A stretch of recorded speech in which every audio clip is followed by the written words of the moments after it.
आता ही साय साठवायच्या आधी एक वाटी दही टाकलं आणि मग ही साय साचवलेली आहे. आता ही 9 ते 10 दिवसाची साय आहे आणि आता ही एकदम सोपी पद्धत, फक्त 3 मिनटामध्ये याच्यापासून तूप आणि 3 पदार्थ बनवत आहोत. एवढ्याशा साईपासून, ते म्हणजे मसाला ताक, पनीर आणि तूप. आता ते कसं बनवायचं ते आज आपण आजीच्या पद्धतीने बघू. आता यासाठी एक मोठं असं पातेलं घेतलेलं आहे. आता पातेलं घेताना मी मोठंच घेतलेलं आहे. आता ते का घ्यायचं तेही पाहू. आता सगळ्यात आधी ही जी साय आहे ती सगळी या पातेल्यामध्ये काढून घेतलेली आहे. आता कुठलाही चमचा न लागता, काही न लागता, फक्त 3 मिनटात लोणी कसं काढायचं ते पाहू. आता आजी ही जी मलाई आहे आपली साचलेली, आता पातेल्यात वतीचे आता आजी आपल्याला ना चमचा कशाने न हलवता आणि मिक्सरच्या भांड्यामध्ये आजी कशा पद्धतीने, एकदम सोप्या पद्धतीने ताक तूप बनवतात ते बघू. आता साय फोडून घेतली. आता आजीने सगळी साय फक्त 1 मिनटं असं चमच्याने भाजी ज्या पद्धतीने हलवतो त्या पद्धतीने 1 मिनटं आजीने फक्त ही साय हलवलेली आहे. लिंबू टाकीचे ना. आता त्याच्यामध्ये आजीने मला लिंबू द्यायला लावलं होतं. आजीने निम्मा आता पाणी वतायचं याच्यात. आता आता हे मलाईचं जे भांडं घेतलेलं आहे त्याच्यातच पाणी घेतलं. आता ताक बनवायचं आहे म्हणून आजीने थोडंसं जास्तच पाणी घ्यायला लावलं. अजून पाणी टाकीचे ना. आता आजीने हे पूर्ण पातीला असं निम्मी मलाई आणि निम्म पाणी असं टाकायला लावलेलं आहे. आणि पुन्हा आजीने आपण ज्या पद्धतीने गव्हाचं चीक हाटतो त्या पद्धतीने असं थोडंसं 2 मिनटं फक्त गोल असं साई फोडून घेतलेली. म्हणजे जी साय आहे त्याचं सगळं आजीने दूध असतं तसं बनवून घेतलेलं आहे. आता आजीने जे आहे त्याचं सगळं दूध बनवून घेतलेलं आहे. एवढं पातळ आहे बघा, अशा पद्धतीने फुटायच्यात. थोड्याशा असं, म्हणजे जे आपण ज्यावेळेस साय जी असते ती साठवतो त्याच्यामुळे काही वेळेस ती गच्च जाऊन बसती, मग ती पटकन अशी मिक्स होत नाही, तिचं ताक बनत नाही. म्हणून आजीने त्या जी साय आहे ती पूर्ण अशी ताक बनवून घेतलेलं आहे त्याचं. गॅस पेटीचे आता आजीने एवढं असं पातळ केलं आणि आता गॅस पेटवायला लावलेला आहे.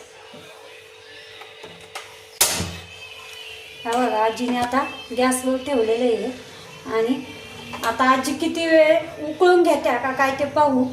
आपण आंघोळीला पाणी तापितो ना तसं तापून घ्या. आजी म्हणते ज्या पद्धतीने आपण कडक पाणी तापवतो ना त्या पद्धतीने ताक आपलं. त्याच्यामुळे आजीने एक लिंबू पण पिळलेला आहे. लिंबू नेमकं कशासाठी म्हणून आजी हलवते आहे, फक्त लोणी काढण्यासाठी हलवत नाही आहे.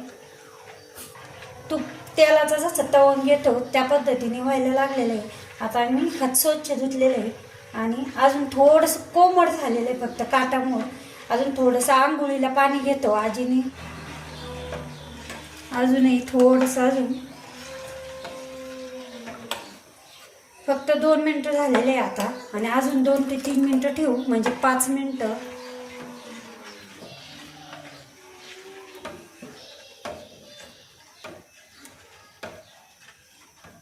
आपल्याला एकाच मलाईपासून आता एक पातेलं घेतलेलं आहे आणि त्यामध्ये चाळण घेतलेली आहे. आता आजीने हे जे ताक आहे ते गाळून घ्यायला लावलेले आहे. आपली ही जी मलाई आहे, आपण वितळलेली मलाई, ते गाळून घ्यायला लावलेली आहे. काय चाळणीत गाळून घेतो ना.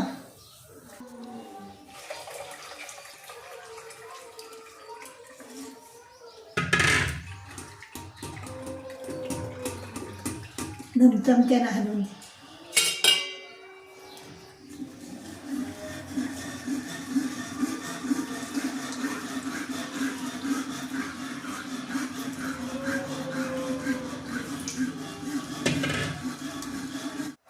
आता हे बघा, हे सगळं गाळून झालेलं आहे. आता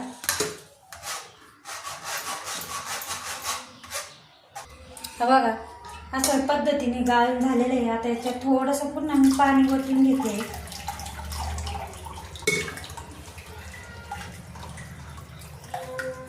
म्हणजे हे जे आहे आपलं ते पण धुतल्या जाईल आणि त्याच्यातलं जे तूप आहे ते पण निघाल्या जाईल. म्हणून थोडंसं पुन्हा याच्यात ताकातच पाणी ओतून घ्यायचे.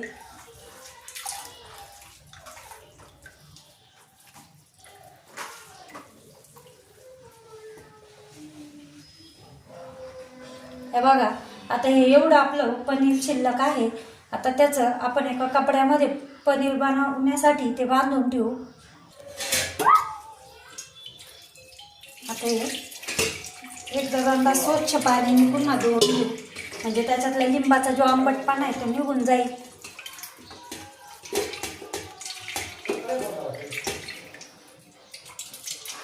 हा बघा, हे जे आहे याच्यात अजिबातही तूप दिसत नाहीये आणि याच्यामध्ये हे बघा एकदम तूप दिसलेले, तूप आलेलं आहे. हे आता हे जे आहे ते सगळं तूप आहे. आता याच्यापासून आपल्याला तूप म्हणजे लोणी आणि ताक भेटणार आहे. आता हा कपडा घेतलेला आहे, त्याच्यात हे जे पनीर आहे ते टाकलेलं आहे. आता हे स्वच्छ धुवून झालेलं आहे आपलं. आता हे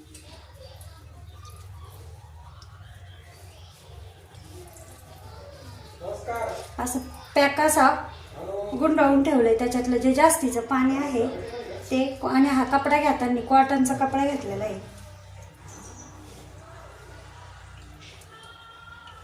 आता हे चाळण जे आहे त्याच्यात असं त्याच्यावर जड असं ठेवायचं आहे. बघा असं गोल बनवून. आता हा जो पत्ता आहे तो ठेवलेला आहे, म्हणजे पटकन आपलं असं पनीर बनलं जातं. त्याच्यातलं जे पाणी ते निघून जातं. जड असं वजन ठेवायचं आहे. आता या पातेल्यामध्ये हललं जातं आहे. आता याच्यापेक्षा छोटं भांडं घेऊ. पातेलं मोठं झालेलं आहे. आणि आता हे जे आहे ते 5 ते 6 तासासाठी माठ असतो. आता उन्हाळ्याच्या दिवसात तर सगळीकडे माठ असं, माठाजवळ झाकून किंवा मग आपलं 2 ते 3 तासासाठी आता हे फ्रीजमध्ये ठेवायचं आहे. आता हे पातेलं ठेवलेलं आहे 2 ते 3. झालं आता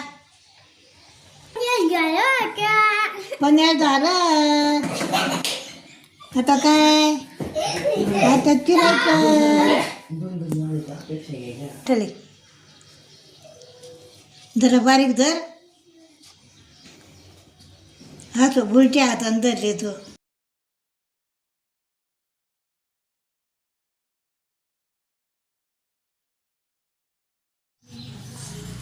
आता 3 तासांनी मी हे पातेलं काढलं तर हे बघा इतकं नुसतं तूप असं आलेलं आहे आणि अजिबातही त्याच्यामध्ये ताक नाही आहे. आता हे जे तवंग आहे आधी कडा आपण व्यवस्थित चाकूने अशा काढून घेऊ.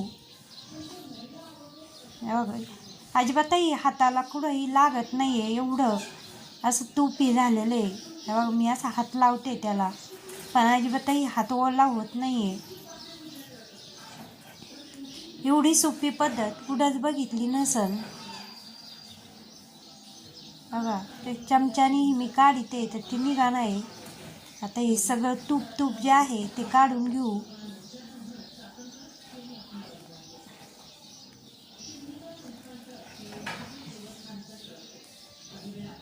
आता हे पाणी घेतलेलं आहे आणि त्या पाण्यामध्ये हे धुवायला टाकलेलं आहे आणि त्याच्यातलं जे लोणी आहे धुवून आणि ते कडवायला ठेवायचं आहे.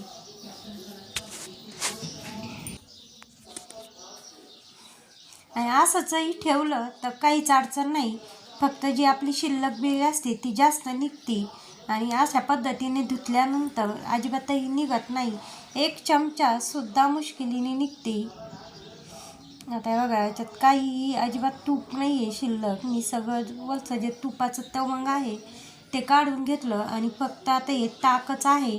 याच्यात अजिबातही तूप दिसत नाही. आणि आता हे धुतलेलं आहे पातेल्यात.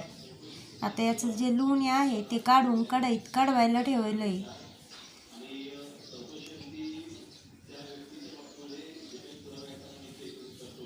तूपही इतकं सुगंधित असं बनतं. आता या ठिकाणी अजिबातही हात अजिबात भरलेले नाही. आता सगळं लोणी काढून जाडबुडाच्या कढईमध्ये कडवायला ठेवलेलं आहे.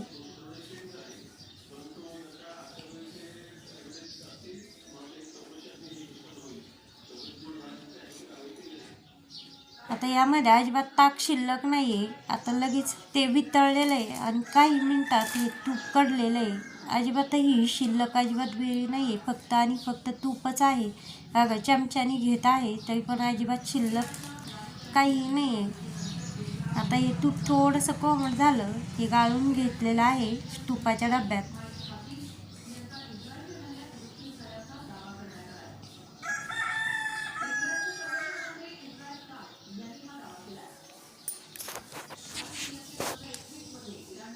आता या ताकाचा मठ्ठा बनवायचा आहे. त्यासाठी पुदिना, थोडासा आल्याचा तुकडा, 2 ते 3 मिरच्या, थोडीशी कोथिंबीर याची छान अशी पेस्ट केलेली आहे.